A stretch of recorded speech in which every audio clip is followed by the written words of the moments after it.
Well, hey, Crosswinds, welcome back. My name is Jody Tay. I'm the associate pastor here, and we are so glad that you're joining us today. We, like every other church in our area, are continuing to host our services online, and so we are just so grateful that you are here today. We're going to start our service with worship, and so here we go.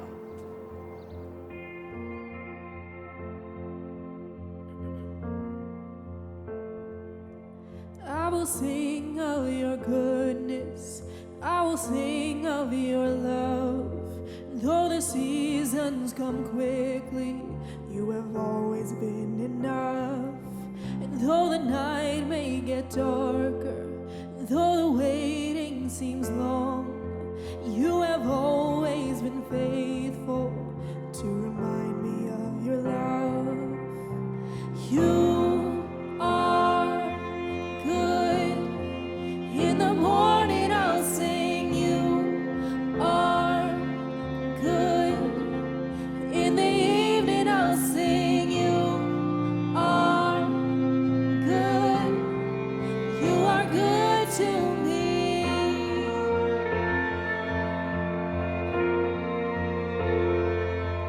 You have always been patient. You have always been kind. You're consistent through the ages. Oh, what a friend of mine. So I'll remind my soul to bless you, standing firm upon your truth, knowing you cannot be shaken, for I've seen what you can do. Oh, you are good. In the morning I'll sing, you are good. In the evening I'll sing, you are good. You are good to me.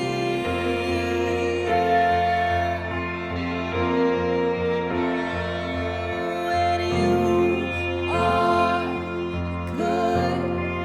In the morning I'll sing, you are good. In the evening I'll sing, you are good. You are good to me.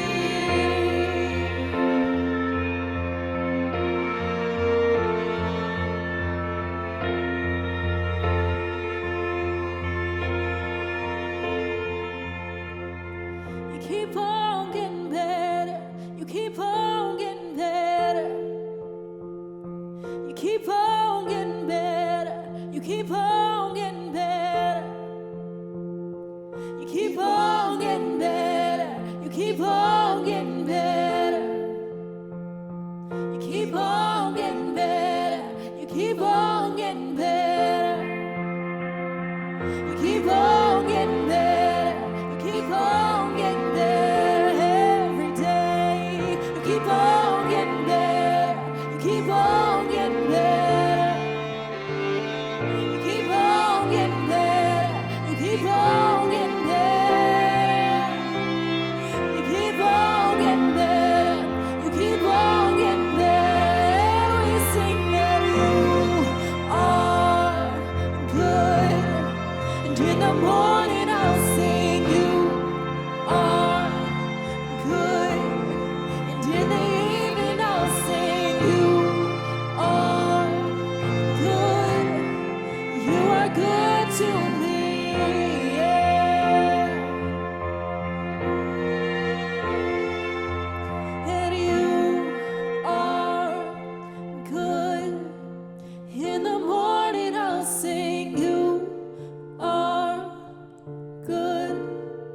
In the evening I'll sing, you are good. You are good to me.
shout out, you are faithful.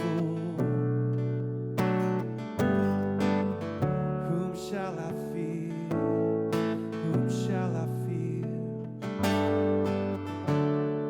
And I will rest in your promises. My confidence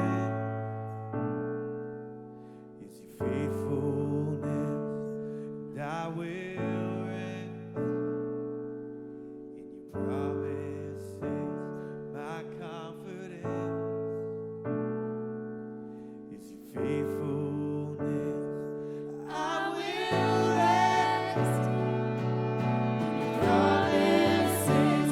My confidence is your faithfulness.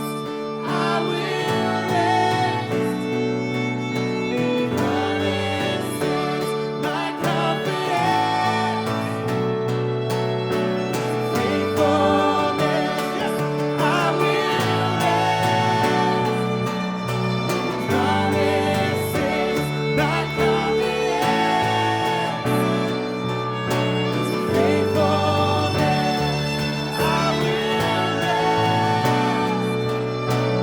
Promises, my confidence is your faithfulness. Faithful you are, faithful forever you will be. Faithful you are, all your promises are yes and amen. All your promises are yes and amen. Faithful, faithful you are. Faithful forever you will be. Faithful you are. All your promises are yes and amen. All your promises are yes and amen. All your promises are yes and amen. All your promises are yes and amen.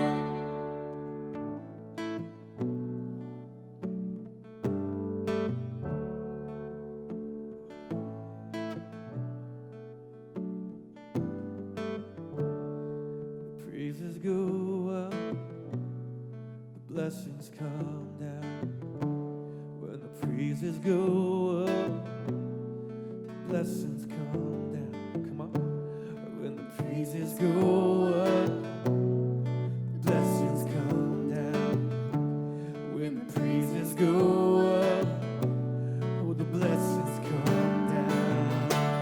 When the praises go up, blessings come down. When the praises go up, blessings come down. When the praises go up, blessings come down.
Father, we're going to rest on that. We're going to rest that your promises toward us are yes and amen. That we can rest everything else, that we can place our confidence, our trust in your faithfulness, Lord. Knowing that you're surrounding us, knowing that you love us, that your love is strong, Lord. Knowing you're faithful, God. Lord, nothing can take the place of that knowledge, that confidence we have that you're faithful. Nothing takes the place of that, God. Amen.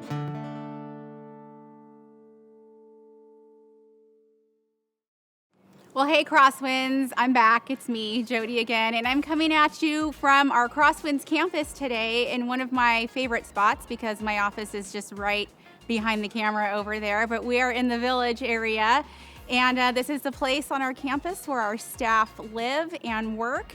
And we thought it'd be nice for you to see where some of that takes place when we are gathering here on a daily basis. So again, welcome back. Thank you for being with us. We love seeing you. Just let me say that, even if I'm just seeing you through a camera, just knowing that you are on the other end, it makes me happy. It makes our staff happy. And so on behalf of all of us here at Crosswinds, we just want to thank you for continuing to engage with us as we host our services online. Well, if you're like me, I think you are kind of maybe getting used to this new normal that we have going on, where most of our daily activities and our work is taking place within the four walls in which we live with the people that we will live with. And even if there's no one else in your four walls besides you, you know that your interaction with people looks different these days, even if it's through a screen or through a Zoom. And if you're a human being at all, you know that you have those moments where it is really hard to love those people the way that they need to be loved. It is really hard to give them the love and the attention that they need. It's just very difficult in this season. Well, one of the interesting things about this season where everything seems out of control, the one thing that's always in our control is how we choose to treat other people and even how we love other people. This is one thing that we can harness and get back in choosing how to love people the way that Jesus loved them, even when it's hard. And so today we're actually starting a new series called How to Love the Ones You're With and Those You're Not. And throughout this series, we're going to give you some ways, really some very tangible ways that you can love the people that you're with the way Jesus loved them and love the people that you interact with on a daily basis. You can love them differently. And so Chris is going to be up in just a few minutes, and he is going to walk us through what that's going to look like and tell us a little bit about what we can expect over the next 6 weeks. Well, if you're watching this, you know that ministry is still happening here at Crosswinds. And in just a few minutes, you're going to be hearing some really amazing stories about what some people in our community are doing, even just to serve other people in their neighborhood. But one of the ways you can partner with us and walk alongside us during this time is through your giving. And there's a couple of ways that you can do that.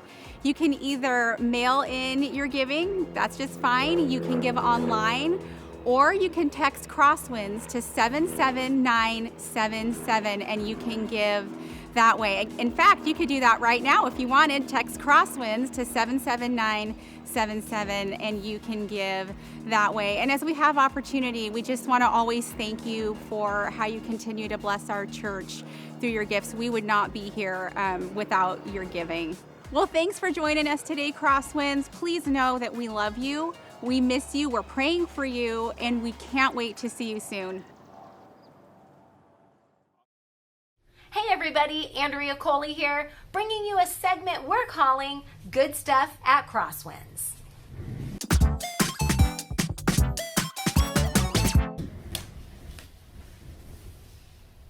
Nowadays, a lot of news stations and YouTubers are trying to find the good in what's going on in our world. They are highlighting stories of people who are doing good stuff. Well, we here at Crosswinds thought we would jump on that train. So we're here to share with you 2 stories of people from Crosswinds who are doing, you guessed it, good stuff. I spent some time this week talking with Cody, who's part of our care ministry, and he shared with me a little bit about a connection that he has made with a woman who reached out named Darlene. Darlene is in the vulnerable population because of her age and some underlying health conditions. And what started out as a bag of groceries turned into a lot more. Well, hey, Cody, it's good to have you here. Thanks so much for chatting with me today. Oh, of course, not a problem. Well, I'm happy to be here, and it's great to see you face to face, right? Yeah, this is as close to face as we're probably going to get for a while. But hey, I know I got connected with you through the care ministry. Can you tell us a little about what made you want to get connected with the care team? Hey, I'm healthy. My girlfriend's healthy. Everything's going pretty smoothly. We should jump in and help. So tell us what you did for Darlene at first. It just started with a simple grocery request. So it was just something, just anyone, that has a little extra time that could get up on board and do. So then you show up and you realize there's some other ways maybe that you could help her. Tell us about that. When you can take a look around at someone's home and, we didn't get to go inside, but in the garage, it was like, oh yeah, your trash thing probably needs to be wheeled down. It's full. She has a cat. So, right. It was just an easy thing to see. Oh, the litter box can be changed real quick. Take a breath and realize, put yourself in someone else's shoes. So you end that, you're kind of done, check off the task for care ministry, but you maintained kind of a relationship with Darlene. Yeah, so now it's just a weekly check-in, a friendly hello, now via phone. Darlene has recommended some Netflix shows for us to watch, so we've been diving into a few TV shows that she's recommended, and it's like really a relationship that's budding when you start to recommend shows to binge watch. So you have made it to that level. Yeah, we're quarantine pals is the way I can think of it, right? I actually yesterday I called Darlene. I just to kind of check in with her, and we got to pray over the phone, and I asked her about you, and she just could not say enough great things about you. I wrote some notes here. She was like, he is there anytime I call. I know that, like, if I need him, I can call him. So it's huge. You're making a huge difference in her life, and I'm really thankful that you and Heather stepped up to engage in something that was so loving and caring. It's a whole team effort, and I'm just really thankful to be a part of it. And it's good to hear the whole story come full circle. Awesome. Yep, it is good stuff. Thank you so much. Awesome. Anytime. I also had the chance to speak with Kelly, and she shared with me some good stuff that she's doing. Not only has she been still continuing to teach her 5th grade class, as well as having 2 little ones at home, not only is she making masks with her mom, not only is she making craft kits for her neighbors and their little kids, but Kelly shared with me something pretty unique that she's doing to try to bring good stuff. All right, Kelly, thanks so much for spending some of your quarantine time talking to us here at Crosswinds. I mean, I have nothing better to do. I'm not going anywhere. That is not true, because we've been talking and you have been doing a ton of things. So I found out that you have been doing a number of different things, kind of to bring cheer to people, to bring hope, and just to kind of almost distract them a little bit in this time where we're all very stir crazy. Yeah, I definitely wanted to make sure that my time that God has given us, that I spend it doing something that helps others. You dressed up like Princess Anna from Frozen. Tell us about this idea. My girlfriend's daughter was having her 3rd birthday, quarantine style, kind of sad that she didn't get to have a party. And so I said, what better way to live out my dream too and become a Disney princess? So you were able to fulfill your dream and make her dream come true and keep socially distant. And it just checked all the boxes. So it was one of the best experiences of my life. I'm just being honest. I had Olaf. I made a bag full of about 100 snowballs made out of wax paper.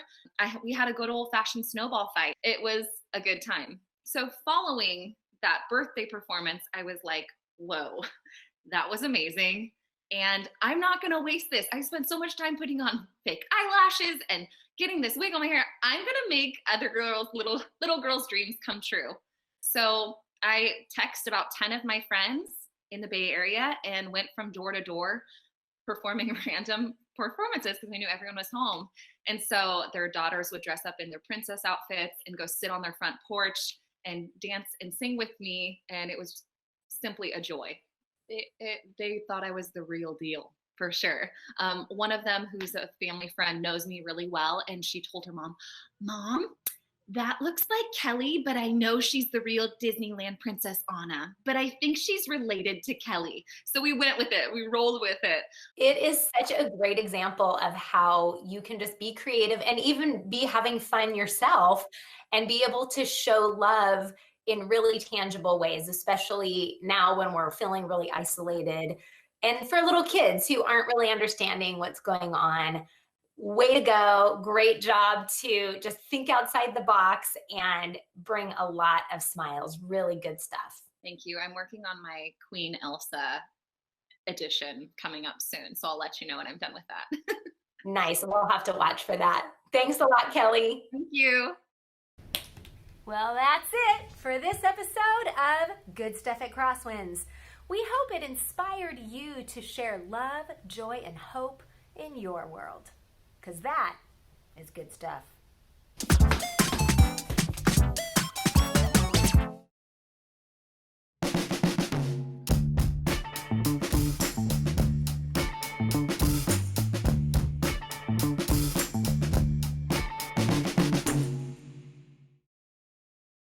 Well, hello, everybody. Welcome to our service today. And I'll just tell you right up front, this is going to be a little bit of a weird moment. It might even sound a little bit different to you because I am teaching to a room full of, empty room now. I was going to say empty chairs. It's usually empty chairs when I do this. But we've moved the chairs out to create a blood donor warehouse. I don't know, what do you call it when you basically change the entire auditorium into a place where people give blood? And in fact, they're doing it right now on Sunday as you're watching this video. If you're somebody who's about to go do that or already did it, thank you for doing that. And we're working on more dates in the future because we know a lot of you wanted to do it, and it was closed by the time it was done. Point being, I've heard from our crew in the tech booth that the recording that we're doing right now is going to sound a little bit different because we're teaching to what is truly like an empty room, and I'll just say hang in there with it as we go.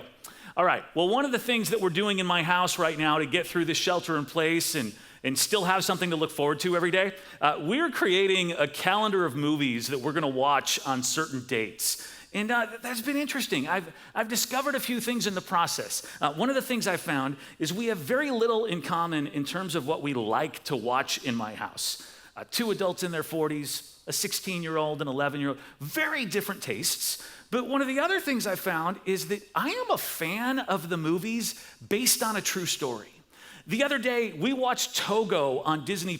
If you have not watched it yet, it is so good. I don't want to spoil it for you, but it's about a dog that may or may not lead a dog sled pack through the Alaskan wilderness to bring a small town a serum that may or may not save the lives of children who may or may not have all come down with diphtheria. I don't want to spoil it, so I'm being incredibly wishy-washy on the plot points, but it is based on a true story of a real dog and its owner and a real outbreak in Nome, Alaska. And of course, when it was over, I did what I always do whenever I watch a movie based on a true story. I find myself going online afterwards to see how much of it is really real.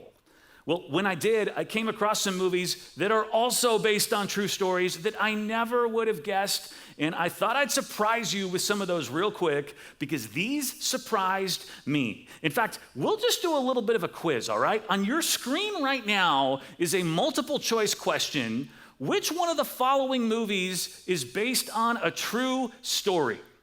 Jaws, The Blob, or 50 First Dates? Go ahead, tell somebody watching with you, or if you're watching alone, just scream the answer out as loud as you can. You can do that. It's the privilege of watching alone. All right, you ready for the answer? Jaws. Jaws. You may know that the movie Jaws was based off a 1974 book, but I found out the book was actually based on a series of real-life shark attacks from one great white shark off the coast of New Jersey. Over 2 weeks, this shark got 4 people. It led to a massive shark hunt to protect the city's tourism industry, just like in the movie. All of this took place in 1916 at the Jersey Shore. 1916, which is why Snooki in the situation made it out unharmed. Jersey Shore reference in your Sunday morning service. You're welcome. All right, so Jaws was the right answer. Or is it? Maybe there's a second right answer in there. Is it The Blob or 50 First Dates? It's The Blob. In 1950, Philadelphia, 2 police officers saw something falling real slowly from the sky, almost like this thing was parachuting. Well, when they got to the landing site, they found a blob about 6 feet in diameter, purple, filled with strange crystals and giving off a mist. One of the officers put his right hand into it. It did not eat him. Instead, it just left a sticky residue. And 25 minutes later, it dissolved into the grass. 8 years later, they made the movie The Blob based on that story. 2 correct answers. Unless I've been tricking you. And all 3 of these movies are based on true stories. If you originally thought the movie 50 First Dates was the right answer, give yourself credit. You would have also been right. You know, 50 First Dates, the movie with Adam Sandler and Drew Barrymore? Some of you are going, wait, are you talking about The Wedding Singer? No, that's the other movie with Adam Sandler and Drew Barrymore. Wait, do you mean Blended? No, that's the other movie with Sandler and Barrymore. I mean 50 First Dates, the one about a girl who suffered a head injury and could not retain any short-term memories, and a guy dates her and every day reminds her who he is. Every day is a new first date.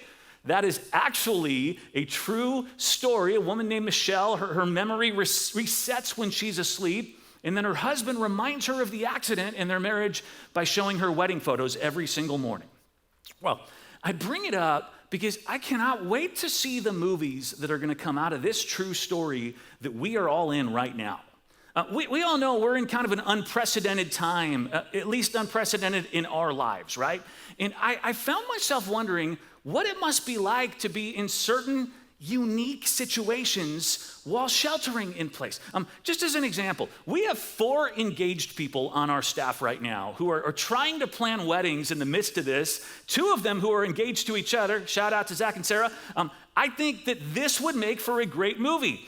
One of those people on our staff is in a long-distance relationship. Sean Mackle, who is filming this right now. By the way, I do not come in alone and do this. Sean is right there at a camera as we speak. He's at a video switcher. We could not do this without Sean. Way to go back there, Sean. Anyway, his fiancée Hannah lives in Southern California. How strange for them to be quarantined to their respective areas with a wedding coming up. That would make a really interesting movie plot. Will they be able to keep it together? Are FaceTime and Zoom enough? Will Hannah ditch Sean and find somebody else who lives closer? I'm kidding, Sean. I'm kidding. You have nothing to worry about. That would never happen. I just think there's some interesting true story movies that are going to get made. Another one that I've been thinking about is people who might be alone right now. Andrea's mom recently moved into an independent living village down in Southern California. Her husband passed away last year. She's in a high-risk community there because of her age, and this normally active, community-oriented person is having to stay in her house alone, non-stop. The other day, our kids FaceTimed her, and her cable was out. She got a flyer that it was going to be out for 6 hours, and when they FaceTimed her, she was folding and flying paper airplanes across her living room to keep herself occupied. Okay, but right there, the potential for a great movie plot, right? Woman in her 70s spends 7 weeks of quarantine mastering the art of paper airplane engineering. When the shelter in place is over, they hold a competition. Origami experts from around the world show up at the Grand Canyon to see whose airplane flies the farthest. Andrea's mom gets out of a van, makes her way to the edge of the Grand Canyon, throws with all her might. Her plane makes it all the way across, and she wins the $1 million prize. Credits roll based on a true story, coronavirus. But I do legitimately think about what this must be like if you're alone right now. This has got to be hard. The other type of movie that I've imagined comes out of people who've been like struggling with each other during this, couples or families that have been fighting. If you already found the people that you live with a little annoying before? Yeah, how you feeling now, 7 weeks in? How are your kids getting along? How are you managing things with your neighbors? In fact, those of you who work from home and you've been resigned to phone calls and Zoom teleconferences where everybody's talking over each other and you only hear the last half of people's sentences, how are you feeling about the people that you are doing life with right now? And yet, the movie lover in me is an optimist because I imagine somewhere there's a story about a couple who were on the rocks being forced to spend all this time together and rekindling their love. Or I imagine a couple is split up and they're finding each other again in the midst of this crisis. I would love to see those movies.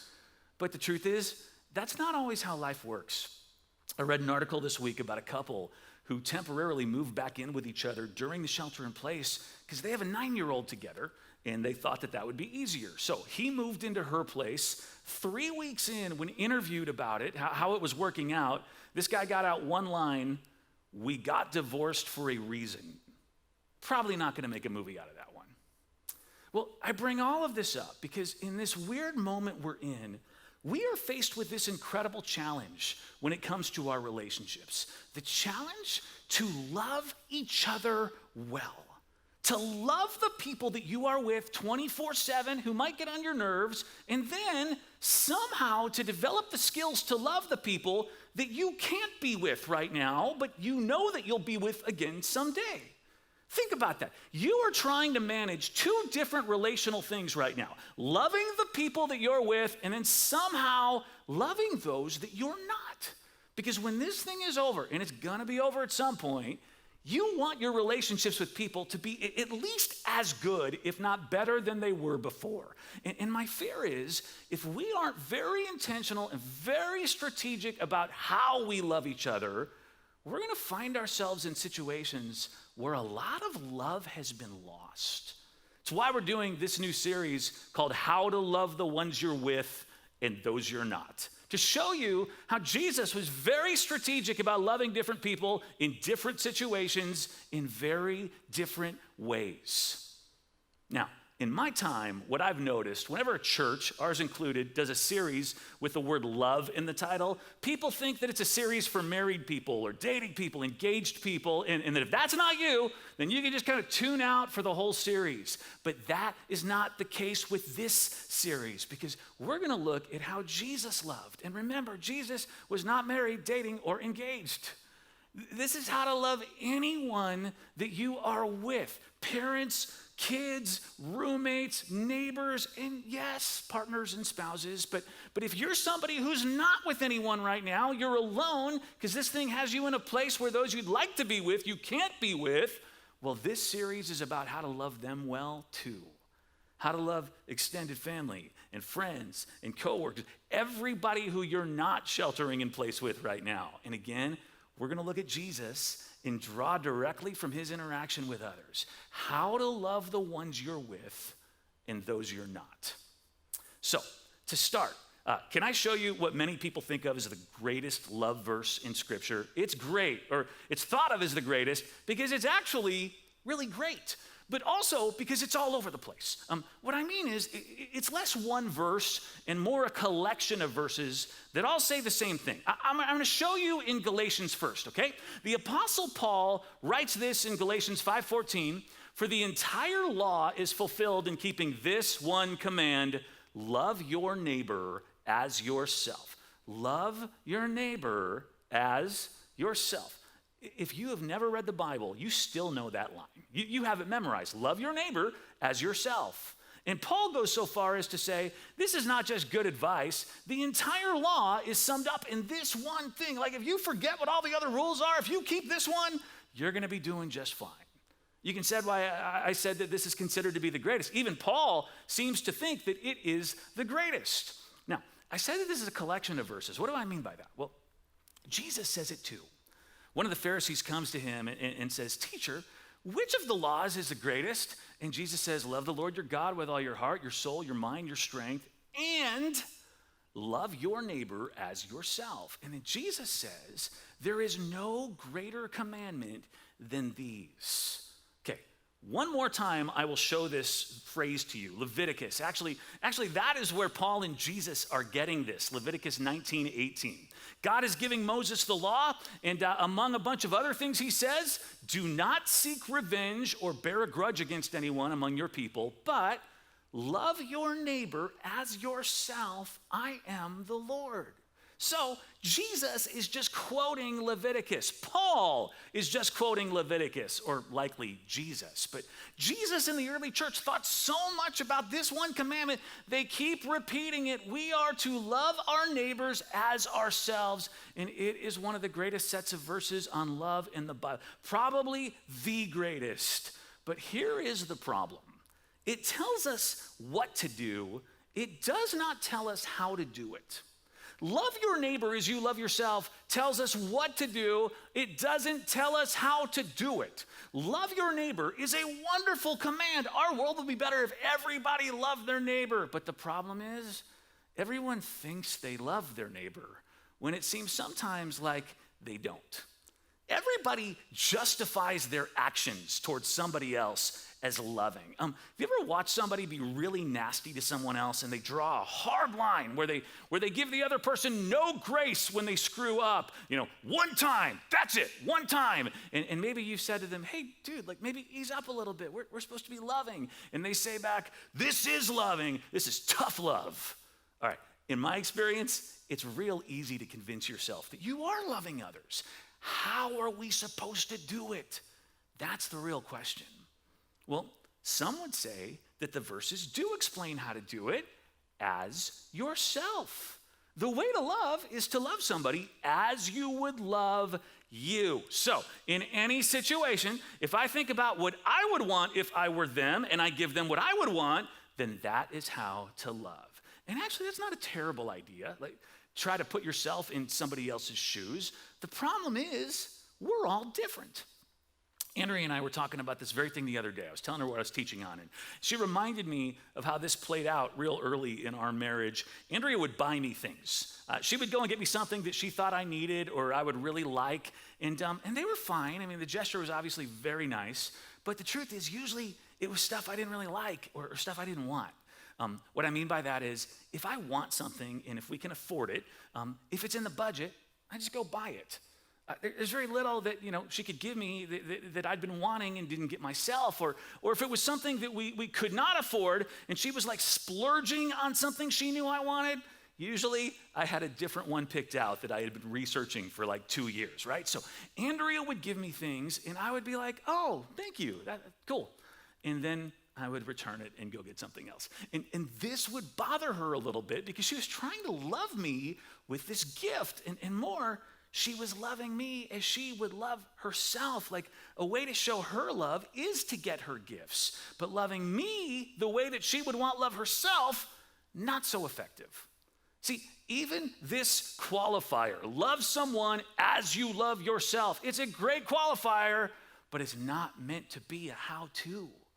In fact, back in Leviticus, the context is about forgiveness, really, right?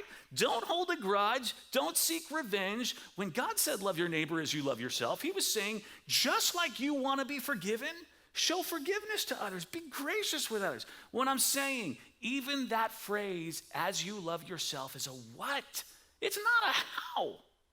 So, here's what I want to tell you today, and it sets up this series, the next 5 weeks that we're going to go through together. Jesus gives us the how. Jesus tells us not just what to do, but how to do it. He tells us and he shows us how to love the ones we're with and those that we're not. Let me show you something, all right? John 15, Jesus is sitting with his disciples and he says this very, very important thing, verse 12. He says, my command is this, love each other as I have loved you. All right, let's fill the screen with that for a moment. Love each other as I have loved you. Isn't that a little bit different than the verses that we've been looking at together so far? The ones that say, love your neighbor or each other as you love yourself. This one says, love each other as I have loved you. Jesus, what are you doing here? Actually, this is not the first time he says this. A few chapters earlier, he's sitting with his disciples around this table at the Last Supper, and he says something just like this. Take a look. This is John 13:34. A new command I give you, love one another as I have loved you, so you must love one another. It's essentially the same thing we just read in John 15. He just kind of flips the order around a little bit. But what I want you to notice in this version, he opens with, a new command I give you.